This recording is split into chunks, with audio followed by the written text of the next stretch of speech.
High বন্ধুরা, আপনারা কেমন আছেন? আমি আপনাদের মাঝে আরো একটি গল্প শেয়ার করতে যাচ্ছি। গল্পটির নাম হলো বুদ্ধিমান কৃষক ও মেধাবী জমিদার। এক গ্রামে এক বুদ্ধিমান কৃষক বাস করত।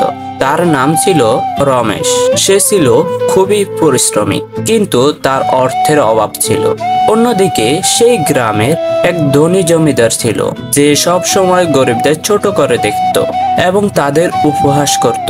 একদিন রমেশ জমিদারের কাছে ঋণ চাইল। জমিদার তাকে বলল, তোমার মতো গরিবকে আমার ঋণ দিতে কিছু আসবে যাবে না, কিন্তু একটা শর্ত আছে। 1 বছর পর তুমি যদি দ্বিগুণ টাকা দিতে পারো, তবে আমি তোমাকে ঋণ দেব। রমেশ তখন সাহস করে শর্তটি মেনে নিল।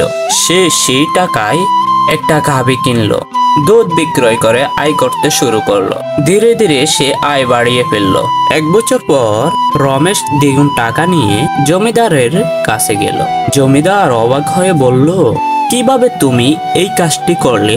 রমেশ একটা হাসি দিয়ে বলল, নিজের পরিশ্রম আর বুদ্ধি কাজে লাগিয়েছি। আপনি তো শুধু আমাকে অর্থ দিয়েছেন, কিন্তু ধৈর্য, মেধা আর পরিশ্রম এটা আমার নিজের সম্পদ।